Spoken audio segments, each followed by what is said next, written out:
Hey guys, welcome back to another exciting episode of All About You. In today's segment, we are going to go over the deck that Darwin used to defeat me last weekend in a money match, and of course now he ended up playing this variant against me this time, and unfortunately he wasn't able to hit the things necessary in order to get his game going.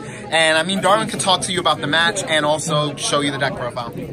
Alright, so I run the DBS Gogeta from Broly Pack Volume 1. His front side, active main, you check top 5 for any of your pieces. Blue Vaku, red Vegeta BR, red Goku BR. One of the main things is your ratios are really important in this, and if it whiffs, you just die. You just die. As you're gonna see, whiffing is really bad in this game. Alright. So, in this money match, it was the best of 5. We chose 3 leaders to play with, and I had told Anthony that, of course, I'm going to play this, and then two other leaders. One, I made a deck choice based on just what my friend wanted. Maybe it's not the best thing, but it's whatever.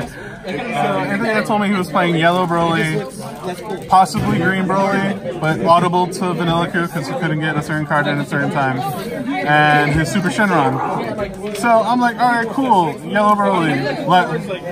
So I added 2 Kanoa to the main deck. That was actually very good because you guys already know what I was going to play. So, he knew what I was going to play too. So he was either going to get caught with my pants down for that. So it's 2 Kanoa in the main. This boy was an all-star. Originally, Dark Power Blackness saying he's an all-star against, and I had Awakening Talent Pan. But since we're not playing with sideboards, I decided to do the 3-3 switch, and I just never saw him. Not once, guys. Not once. Not even. Like, I never even saw him. Like, he's good if he shows up, but if he's not, you're kind of dead. Because I don't really run any other Self-Awakening. I just rely on my opponent to attack me. But since Anthony's Super Shenron changed into the current form that he's doing now, he doesn't really have to attack me. So I didn't see it, so it didn't really matter. But in normal Storm variants, it's it wouldn't have mattered. Yeah. Darwin would have saw all of his cards and he would have been fine. Yeah. So then we're going to the ratios. I originally had 7 Vegetas and 7 Gokus, but I changed it down to 6 because in testing, always in testing, you're always going to see the perfect stuff. So that's so true, guys. So testing versus real life, it's different. So I run 3 of the 1-drop because it's your top deck searcher. It searches for your Vakus. It searches for the red Vaku or the blue Vaku, which is really important because I also run the red Vaku, which also helps against Super Shenron. Or it searches your Goku. As you will see in the game, I kind of whiffed on some activations here and there, and it really cost me. He actually whiffed on him, the 5. I whiffed on him twice. I would have understood actually whiffing on these because it's only 3 cards. Top 3. Yeah. So we run the 2-drop. I was going to run 3 of this, but I ran this because originally in my side deck, but since we're playing not side deck, in my side deck I run the video game promo, and this helps search Gogeta. So he gives minus 5k, so he can kill little weenies. He can kill Crisis Crusher, which is important because I don't need Crisis Crusher to affect. Guys, that's how good he is. Even in non-red decks, he's really good. Yeah. So then I'll just bring out the Gokus. Run 2 of the 3-drop Goku, mostly because at times your opponent's not going to want to swing, and he can attack active mode, which is really important in certain matchups. You guys saw that last week in one of our games where he abused, started just knocking my whole board down when I was a little Dragon Ball. Yeah, like if your opponent doesn't want to swing at you, that's okay. You can just swing at their active modes. And top 3 searcher. He's just good. He's just really good. Alright, so originally in my deck against Anthony last week, I had At All Costs Vegeta, but since I knew I was going to be playing like either long or really short games, At All Costs Vegeta doesn't really seem to do much, because He needs 5, but also needs you to actually have life. And I expected Anthony to just either aggro me. So, especially with veggies being an option. Exactly. So sacking 2 life doesn't really seem kosher. So I replaced it with this boy. The original Deadly Defender, Vegito. He draws you a card, and he really protects your leader when you really need it. If I had saw him, I could have lasted a little bit longer. Yeah, for sure. He would have avoided one of my crucial attacks. Oh yeah. So 4 Senzu. In my deck last week, I only played 2 and sideboarded 1. Okay. Since I knew the possibility of veggies, and he might still run the same Super Shenron, which he didn't. Senzu Bean helps out turn if you have a Senzu Bean, or you're able to awaken on the same turn. Two 6-drop SS3 Goku. He's only really good in the mirror, or if I want to extend plays. But I just keep him in there because I never know when there's something that I can't kill with my leaders. The ability to hit barrier is so important sometimes, especially in the mirror match, because you're about to see things like Veku, the marquee of the deck. Yep.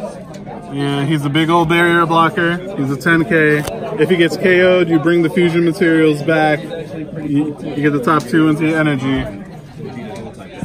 In a mirror match, you guys are just going to be staring at each other doing nothing until someone gets either the Vegeta, which is easy to get, and it's also the perfect sideboard against a mirror match, or a Goku, so you can just bounce their stuff, not get anything back, and they just wasted 3 energy and 2 cards for nothing, really.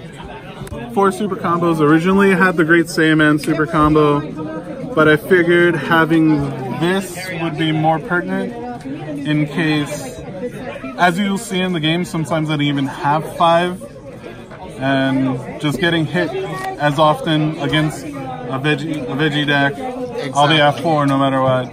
And I was really hoping to see this so I can just make myself go to 4, but oh yeah, forget it. That would have helped a whole lot. 4-dimension magics, they're basically the best negates for blue.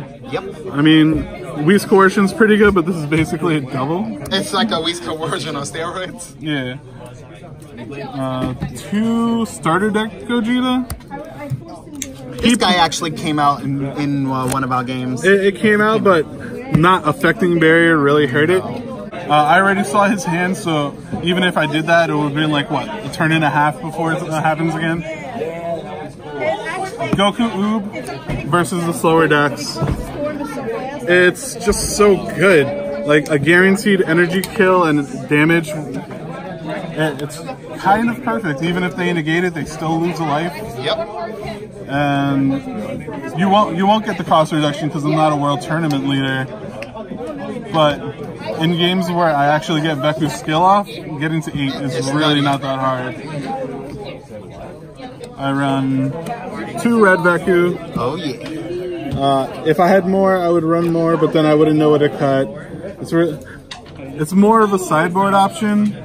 But since I knew I was going ahead against Super Shenron, I needed it. Exactly. Keep in mind, Darwin he constructed this deck for including sideboard options in the main board because he already knew what he had to play against. Same thing with me. There was a few cards I didn't have that I normally would in main board, but I had them in the deck. Yeah, knowing the leaders beforehand really affects your deck choice, and sometimes it helps, sometimes it doesn't. Like, not seeing the cards, you can't help it. You can't help not seeing the cards. I'm always biased against my boy Hit. Nah, Hit puts in work. He actually put in work in our game. It's just that he couldn't hold them off entirely. Yeah. Hit, best 4-drop red card in the game. And second best 4-drop red card in the game. Unbreakable. Yeah, that's my nightmare, guys. And he saw none of them, which I was happy about. That's why I won. He didn't see no Unbreakable. I saw none of these, and I don't even think I played a super combo in the game. Super combo. Like these His cards. hand size was like at 5, guys, and Yeah. it just stood that way. These cards are your defense, but if you don't have defense, you kind of die, and that's what's happening. Literally, all our games, no defense, and then that's it. But that's variance. Things happen. Things happen for a reason. Alright, so that's the deck. I'll probably change it back to the way I used to have it, which is more of... I had more big beaters. I had a Kefla, I had Fu Shredded and Mystery, which is like the best against people who don't expect it. You put that down and it's like, hey, you're dead. Like, I don't know whoever survives Fu, you're a champ. Right? You're a champ. Alright, that's what I got for this deck. Well, thank you, Darwin, for giving the fans a nice profile. A lot of people were asking for the deck because they wanted to know what scooped me up. So now you guys get to take a look at it. Like he said, he made a few changes. So obviously, those changes affected this match. And of course, being a best of one in a sense for 3 different decks, it makes it a little bit more interesting as far as what you can do. Yeah, I'll say the changes.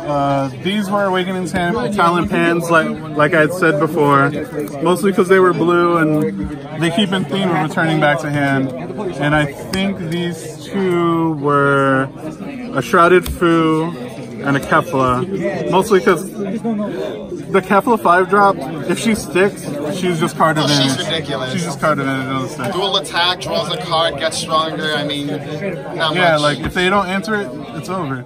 Exactly. So Well, that's the stick. thank you, Darwin. And as always, this channel is all about you.